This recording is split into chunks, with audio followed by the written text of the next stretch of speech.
오늘 말씀은 다윗 일행이 이제 요단강을 건너서 마하나임이라는 곳에 이르렀습니다. 그리고 압살롬 군대도 모든 이스라엘 사람들과 함께 요단강을 건너서 길르앗이라는 곳에 진을 치고 서로 지금 대치하고 있는 상황입니다.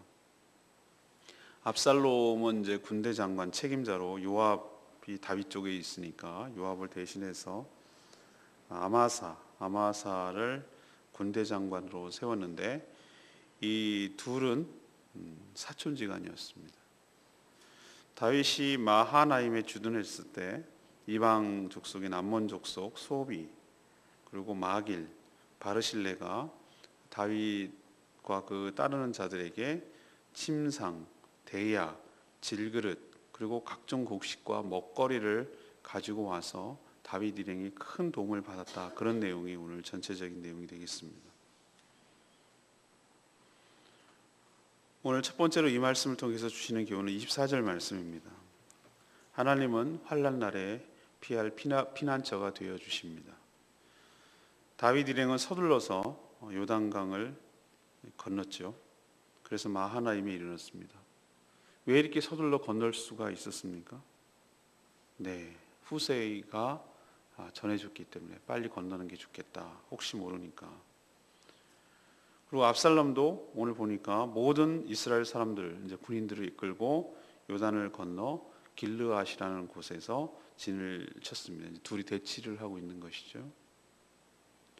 만약에 후세가 이 내부에서 일어나는 일들을 전달하지 않았다면, 후세가 없었더라면, 또 후세가 사독 제사장에게 얘기했는데 사독이 전달하지 않았다면, 사독의 여인이라고 할 수 있는, 사독의 그 몸종이라고 할 수 있는 여인이 바깥에서 기다리고 있는 그들의 아들들에게 이 얘기를 전하지 않았더라면, 또 그 두 아들들이 발각이 돼서 쫓길 때 또 다른 여인의 기지가 없었더라면, 다윗은 어떤 정보도 받지 못하고 방심하고 강도 건너지 않고 있다가 압살롬, 만약에 아히도벨이 만약에 왔더라면 따라잡혀서 다 죽었을 것이에요. 다행히 후세의 계략대로 다윗 일행이 피신할 충분한 시간을 벌어줬고, 다윗 일행은 멀리 좀 안전한 곳으로 이동하여 마하나임이라는 곳에 안착할 수가 있었습니다. 그럼 마하나임 그러면은 뭐 익숙하지 않을 수 있는데, 이것이 바로 전에 아브넬 북쪽 이스라엘을 왕국을 세웠죠. 사울의 아들 그 이스보셋을, 좀 모자란 왕이죠. 이스보셋을 데리고 아브넬이 데리고 왕국을 세울 때 수도로 사용했던 곳이 바로 이 마하나임이에요. 그만큼 요새였죠. 성이었죠. 그러니까 안전하게 방어를 할 수 있는 곳으로 들어간 거예요. 그래서 이 안전한 곳으로 이동함으로써 군대를 정비하고 정렬하고 또 들어오는 이 압살롬 군대와 대치하고 대결할 수 있는 여유가 생긴 거죠. 하나님은 이렇게 여러 사람들의 도움을 통해서 다윗 일행이 안전한 곳으로, 피난처로 옮겨가게 하십니다. 다윗이 고백한 대로 하나님은 바로 환난 날에 피할 피난처가 되어 주신 줄로 믿습니다. 그래서 시편 18편 1편에 1절에 다윗이 이렇게 고백했어요. 우리가 많이 잘 알고 고백하는 구절이기도 해요. 나의 힘이 되신 여호와여, 내가 주를 사랑하나이다.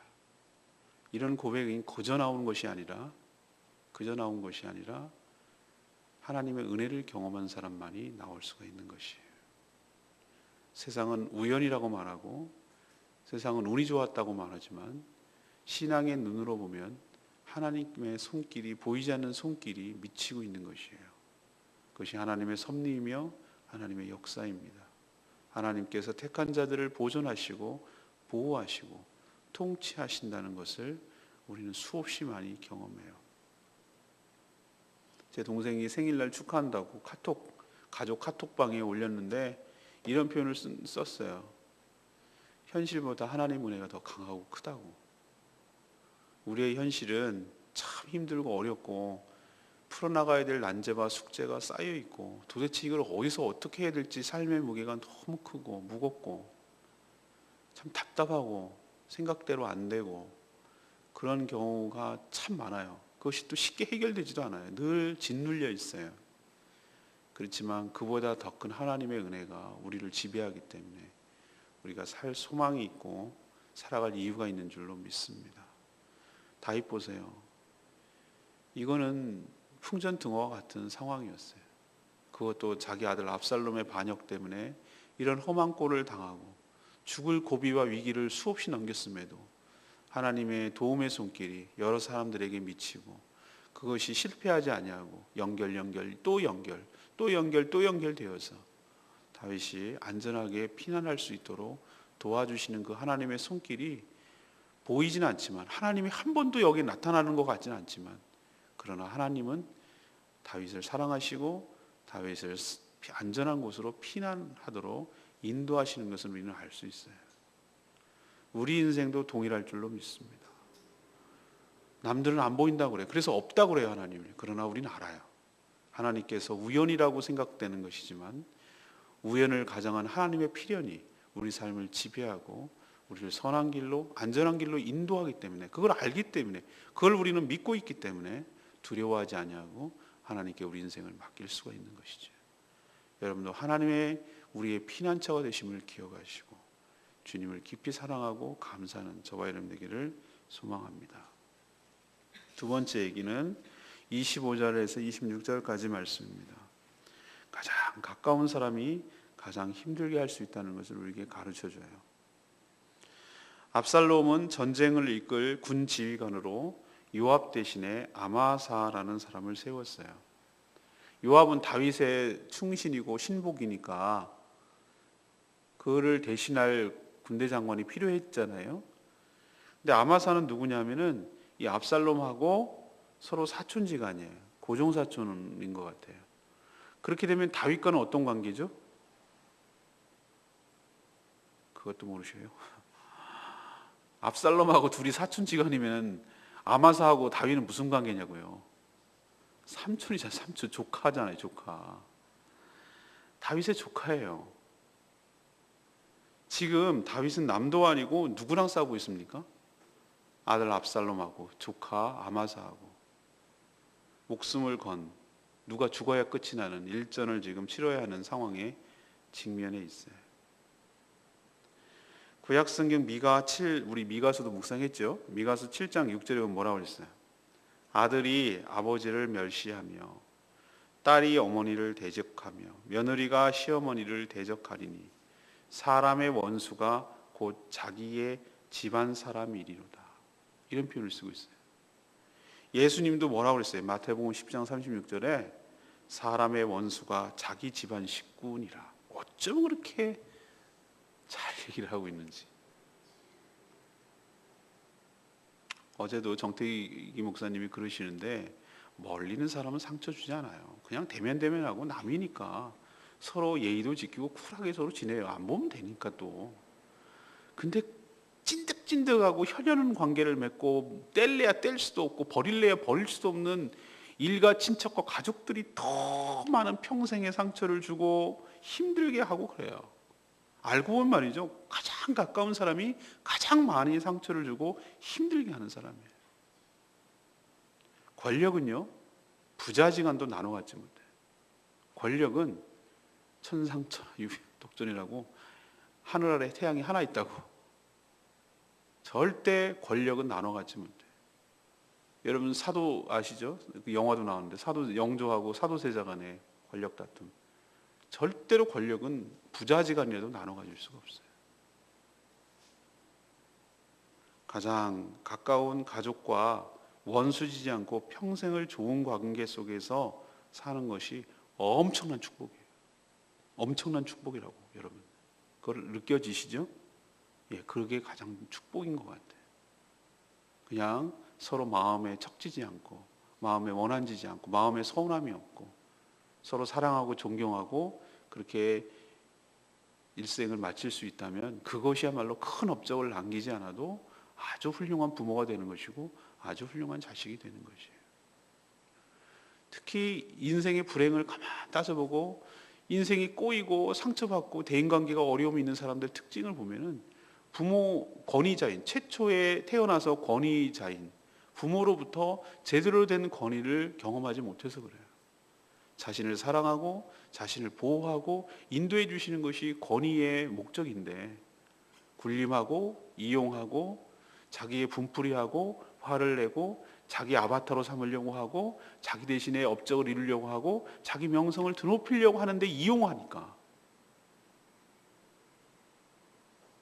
가장 사랑과 보호를 받아야 될 부모로부터 큰 상처를 받은 거예요. 근데 그게 평생 가는 거예요. 평생 동안 애가 자라서도 어른이 되어서도 사랑무시를 못하고 또 늘 상처 가운데 살고 그늘이 지고 모가 나고 뭐가 뿔뚝 튀어나온 것이 있고 생각지도 않게 막 발작을 일으키고 왜 저러니 성격이 이렇게 나오는 것들이 가만 보면 부모 자식 간에 충분한 사랑을 경험하지 못하기 때문에 이런 결과가 나오는 거예요. 여러분 알다시피 지금 저는 압살롬이 잘했다는 얘기는 절대 안 합니다. 그렇다고 다윗도 저는 보기에는 잘했다고 생각하지 않아요. 제가 지난번에 한번 말씀드린 적이 있지만 다윗이 압살롬의 누이 동생 다말이 자기 이복형 암논한테 그렇게 겁탈을 당했을 때 확실하게 처리했어야 돼요. 제가 그때 말씀드렸죠. 사랑은 공의를 기반으로 한다고. 같이 가지 않으면은 사랑이 귀한 걸 몰라요. 덮어주는 게 사랑이라고요? 그냥 유야무야 넘어가는 게 사랑이라고요? 그게 은혜라고요? 천만의 말씀이에요. 우리 기독교인들이 가장 오해하고 있는 말 중에 하나가 뭐냐면 은혜로 하자고, 은혜롭게 하자고. 뭐가 은혜로운 건데요? 난 그런 말 나올 때마다 막 여기서 올라오는 게 있어요. 뭔가 모르게. 은혜란 말을 굉장히 오염됐어요. 은혜란 말을 굉장히 오해하고 있어요. 참 막 노예 같은데 이런 데 모임 가면은 막 화나면 안 되지. 근데 막 이렇게 올라와요. 은혜라는 말이 오용되니까. 잘못이 명백한데도 불구하고 이건 아닌데도 불법을 저질렀는데도 불구하고 그냥 좋은 게 좋은 거. 뭘 좋은 게 좋은 거예요? 하나님은 그런 식으로 하지 않습니다. 하나님은 공의가 살아나야 사랑도 살아나는 거예요. 공의가 바탕이 될 때 은혜가 은혜다운 것이에요. 우리 죽어마땅한 죄인이에요. 죽어야 돼요. 십자가에서 그렇게 하나님의 형벌을 받고. 그걸 인정하지 않은 사람에게 살려놓으면은 자기가 잘나서 산 줄 안다고요. 십자가를 경험을 해야 돼요. 십자가에서 죽는 경험을 해야 돼요. 내가 저렇게 죽어야 되는 거구나 라는 것을 시인하고 인정할 때 이렇게까지 죽어 마땅한 죄인을 살려주신 하나님의 은혜가 너무나 감사하고 고맙다라는 것이 느껴질 때 그게 은혜가 되는 거예요. 암논이요? 압살롬 그거 처리할 때 다윗이 바르게 처리했어야 돼요. 아니 아들이지만 이 집안에서 이런 일이 있어서는 안 되겠다라고 생각을 하고 암논 죽였어야 돼요. 제가 보기에는 공개적으로. 그렇게 아들을 못 죽이게 해서는 같은 경험을 하든지 응분의 대가를 치르도록 해야 돼요. 그러면 누가 사냐면은 암논도 살릴 수 있고 압살롬도 살릴 수 있고 다말이라는 여인도 딸도 살릴 수 있어요. 그럼 다 살릴 수가 있어요. 그러면은 명예도 회복되고 아니면은 다말을 갖다가 그 결혼을 저렇게 싫어하면 결혼 못하면 어떻게든지 보호를 하고 책임을 지고 그 뒤에 어떻게 했다는 얘기가 하나도 안 나오는 거예요.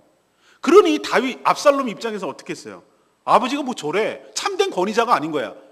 저스티스 공의를 세우지 못하고 사랑을 제대로 베풀지 못한 아버지에 대해서 반감이 생기고 아버지가 공의롭게 못하니까 어떻게 해야 됐어요? 내가 그럼 복수를 해야 되겠다. 아버지가 저렇게 제대로 안 하니까 내가 해야 되겠다는 생각을 가지니까 2년 동안 칼 갈고 무서운 애예요.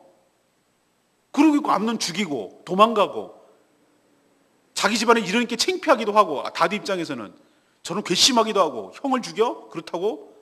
그러니까 2년 동안 놔뒀다가 데리고 오긴 해도 얼굴도 안 보고 그러니까 더 압살롬 화가 돋구고 원인 제공했어요.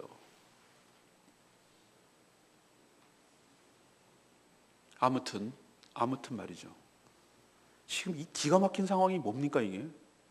이 기가 막힌 상황이 뭐냐고. 다윗의 범죄로 인해서 그냥 끝날 것만 같은 이 후유증이 길게 그림자처럼 길게 영향을 찔깃찔깃하게 영향을 주고 있는 거 여러분 보이십니까?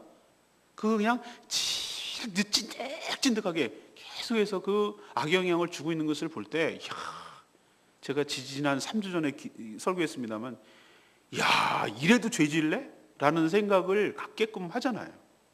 이게 지금 뭐예요? 자기 아들하고 자기 조카하고 지금 목숨을 걸고 싸워야 되는 이 기가 막힌 현실이 이게 뭐냐고요.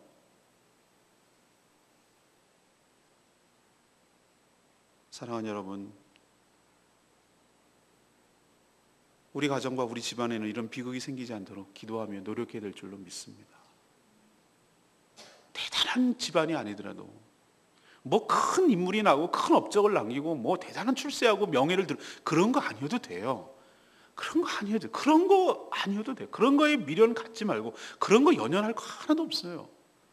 그러나 적어도 부모 자식 간에 서로 화목하고 척지지 말고 원수지지 말고 마음에 상처 없고 그렇게 살아가는 것 자체가 큰 은혜고, 내가 돈으로 손해보고 내가 좀 바보 취급당해도 화목할 수만 있다면, 같이 더불어 상처 주지 않고 마음에 앙금지지 않고 그렇게 살아갈 수 있다면, 그렇게 하는 것이 훨씬 더 현명해요. 그 첫 시작은 하나님을 경외하는 것부터 시작을 하는 겁니다. 그래야 바로 죄를 짓지 않게 되고 이런 후유증, 이런 것이 안 생겨나는 것이에요. 여러분도 피해자이자 가해자일 수 있어요. 사람은 항상 양면성이 있어요. 늘 자기는 자기가 당한 것만 생각하는데 천만에요. 항상 우리는 피해자이자 또 동시에 가해자예요. 내가 받은 만큼 또 흘려보내요. 이게 사람의 속성이에요. 그렇기 때문에 이를 악물고라도 전 정말로 내 밑에는 그거 흘러가지 않도록 좋지 않은 것, 부모님이 사랑하고 존경하고 정말 저에게 잘해 주셨다는 걸 알아요. 그러나 좋지 않은 모습도 있어요. 그것을 단호하게 끊어버리려고, 제 자식에게는 안 넘기려고 그렇게 무지하게 노력을 합니다. 여러분도 그 가족 간에, 특히 부자지간에, 형제지간에 서로 척지지 않고 서로 화목하게 살도록 부단하게 기도하고 노력하는, 그게 잘 사는 거예요. 그런 여러분 되시기를 간절히 바랍니다. 세 번째는 27절에서 29절 말씀이에요. 하나님은 예비한 사람들을 통하여 복을 주신 줄 믿습니다. 다윗은 지금 아들과 조카와 더불어 목숨을 건 싸움을 해야 되는데, 놀랍게도 말이죠, 그를 돕는 사람들은 다윗의 지파나 다윗의 동족 이스라엘 사람들이 아니었어요. 민심이 누구에게로 넘어갔다고 그랬죠? 압살롬한테 현혹당해가지고.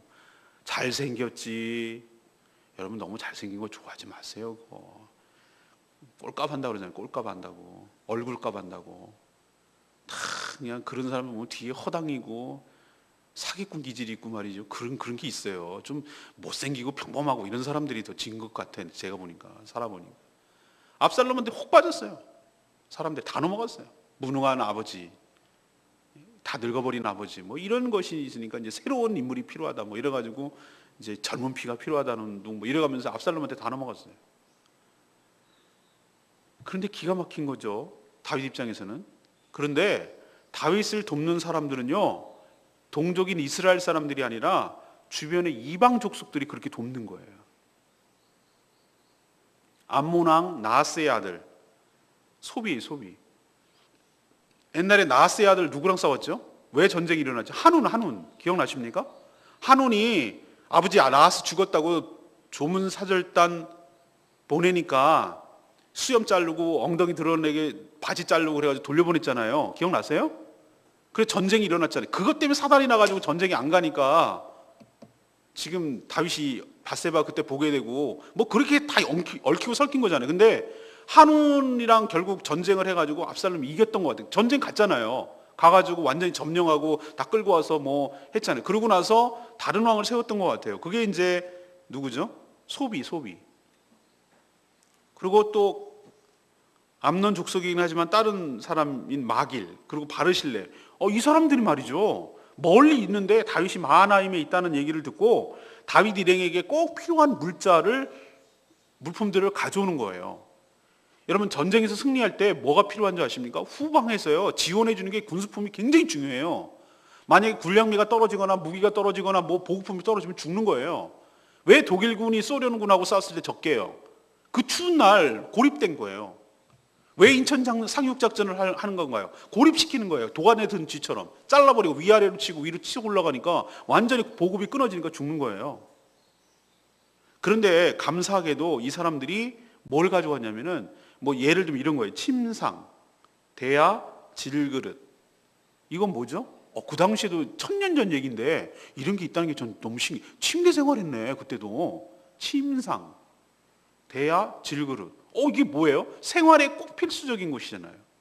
4.3 사건 때 다랑시 굴에 가서 그 모형을 가서 딱 들여다보고 보면 사진 찍은 거 보면은 피난 가는데도 꼭 챙겨가는 게 솥단지 챙겨가더라고. 밥 한 번 먹어야 되니까 그릇하고 챙겨가더라고. 이거는 생활하는데 필수적인 거잖아요. 그리고 또 뭐가 가장 필요하겠어요? 먹을 거. 밀, 보리, 콩, 팥, 녹두, 꿀, 버터, 양, 치즈. 야, 옛날에도 이런 거 먹고 살았네. 웰빙이네, 웰빙. 좋은 거 먹고 살았구만. 그런 것을 갖고 왔다는 얘기는 이건 생존에 가장 필수적인 식량 아니에요. 근데 저는 좀 이따도 레마의 말씀이 그건데 저는 이들이 갖고 온 그 동기가 너무 아름다운 거예요. 선한 거예요. 뭐라고 하냐면 그들 생각에 머리 떨어져 있어요. 가까운 게 아니에요. 그들 생각에 다윗 일행이 들에서 시장하고 곤하고 목이 마를 것 같아서 가져왔다는 거예요. 이야, 눈물 나. 소비는 다윗이 형 한온을 재건하고 대신 세운 왕이니까 고마웠겠죠. 그리고 살려둔 거. 마길은 요나단의 아들 무비보셋 아시죠? 무비보셋을 어려서부터 기른 사람이었어요. 다윗은요 이들의 도움에 진심으로 감사하고 바르실레 같은 사람은 나중에 늙어서 궁으로 초청해요. 그리고 아주 선대합니다. 그때 고마웠던 거예요. 사랑하는 여러분, 언제 눈물 나게 고마운 줄 아세요? 저도 있어 보니까 알겠더라고. 가장 힘들고 어렵고 외로울 때 도와준 사람을 절대 잊지 못하겠더라고. 제가 저한테 아무것도 기대할 것이 없을 때, 예를 들면 제가 무슨 목사도 그건 권력도 아니고 그렇지만 제가 현직에 있지도 않고 그냥 사임했고 어디 임지도 없고 나한테 기대할 것이 없어요. 아무도 눈여겨보지 않고 아무도 거들떠보지 않고 아무도 찾지 않아요. 그렇게 힘들게 어렵게 고독하게 지낼 때 저한테 전화하셔서 목사님 많이 그냥 밥이나 한 거 딴 얘기 안 해. 그냥 밥이나 한번 먹읍시다. 그리고 저를 데리고 나가서 그냥 밥 사줘요. 그리고 기도 좀 열심히 해보시죠. 이런 부담도 안 줘요. 차라리 난 그렇게 얘기할 건 밥 안 먹어요. 너무 내 그런 얘기 안 해도 난 부담스러운데 그 자체가 부담스러워 죽겠는데 얼마나 힘들게 사는데 죽지 못해 살아가는데 그런 얘기 하는 게 밥 채야죠. 그냥 아무 얘기 안 해요. 그냥 밥 먹자고.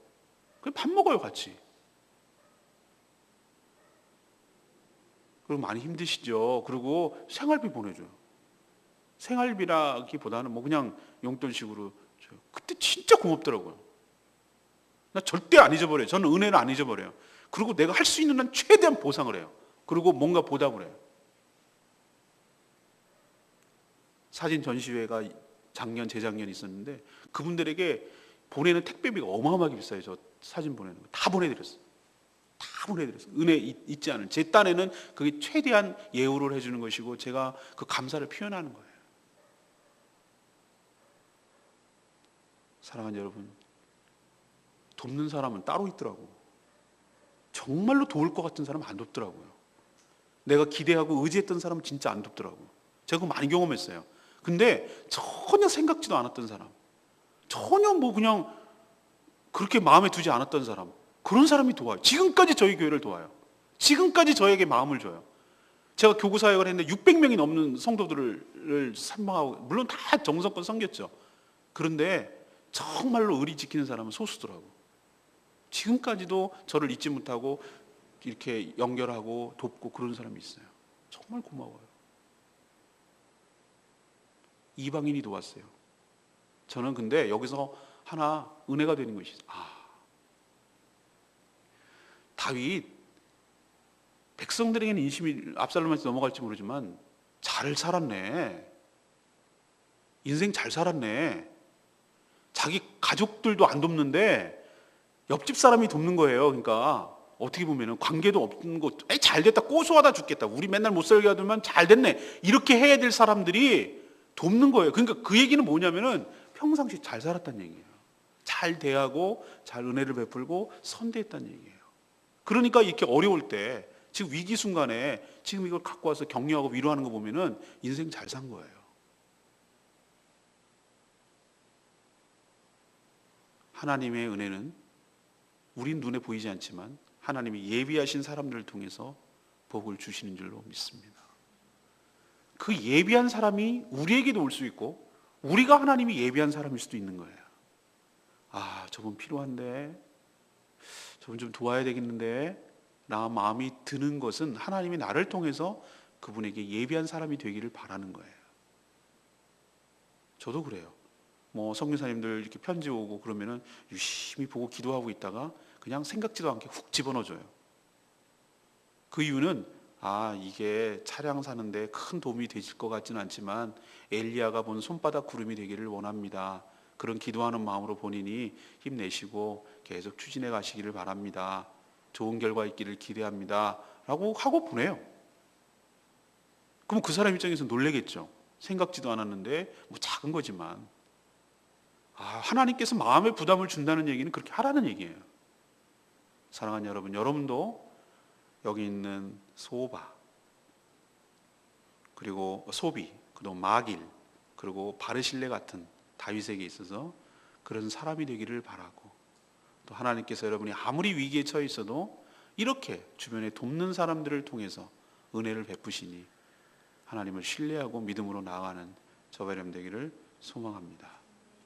저는 29절 말씀이 아까 말했죠. 이는 그들 생각에 백성이 들에서 시장하고 고온하고 목마르겠다 함이더라. 사랑은 상대방의 입장에서 생각하고 공감하는 일에서 시작을 하죠.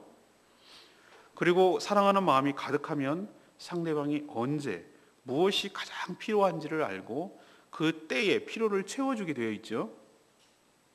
다윗은 급하게 나오느라고 뭐라고 그랬습니까? 생활 도구와 식량이 부족했어요.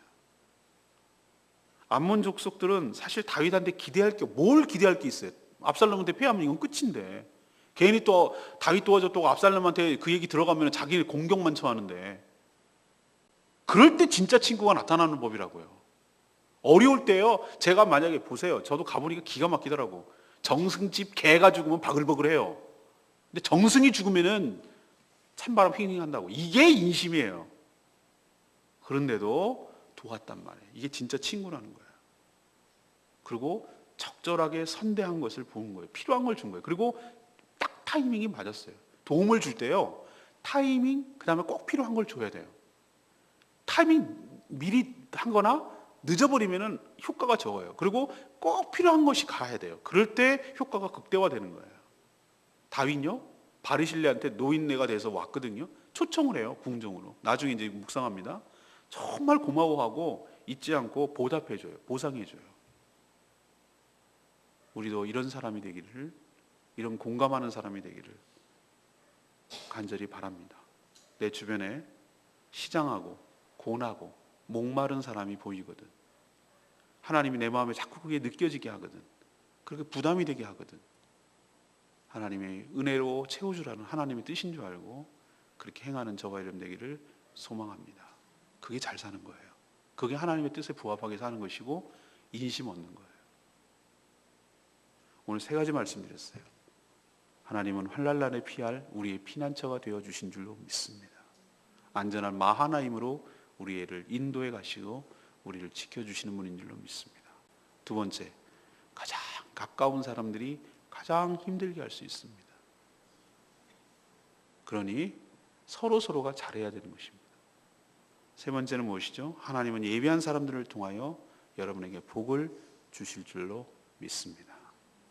이 말씀 붙들고 기도하기 전에 우리 찬양집 179장 부르고 기도하겠습니다.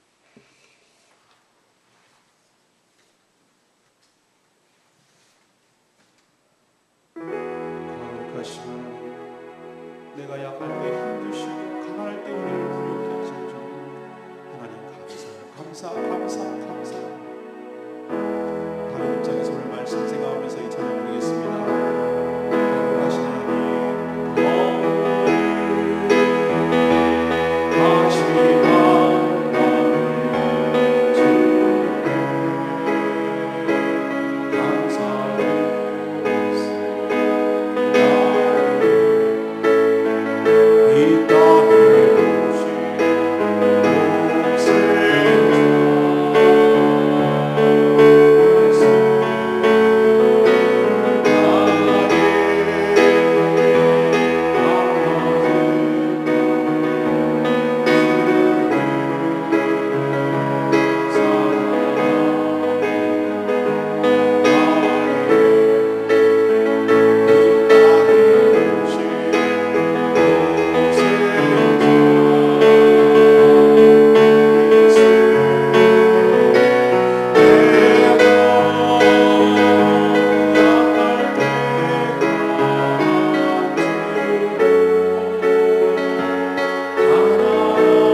같이 주여 외치며 하나님의 강권을 기도하겠습니다.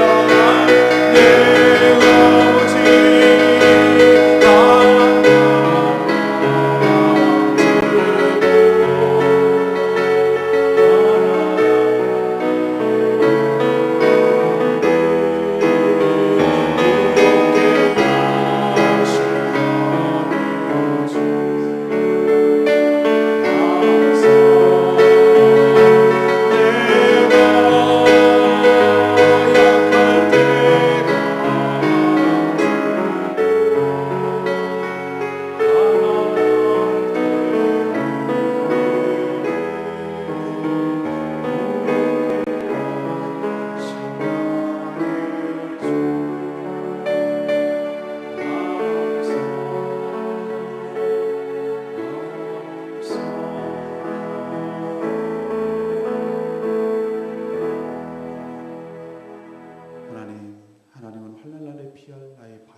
언제 어디로 가야 될지 모르는 상황 속에서도 충성스러운 사람들을 저희에게 보내주셔서 안전한 피난처로 인도하여 주실 줄로 믿습니다.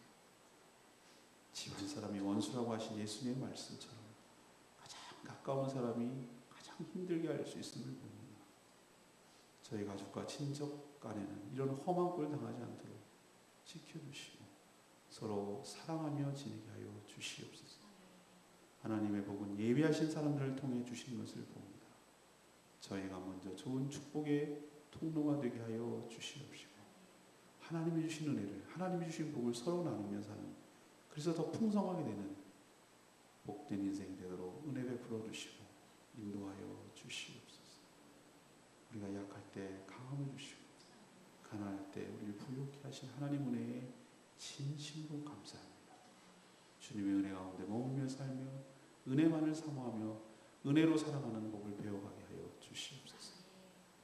오늘 하루도 주님의 은혜 가운데 살기를 원합니다. 저희와 동행하시고 해야 할 것, 마땅히 봐야 될 것, 거둬야 할 것, 주님의 영광을 위하여 주의 뜻을 이 땅에 실현하며 살아가는데 힘쓰는 저희를 되게 하여 주시옵소서.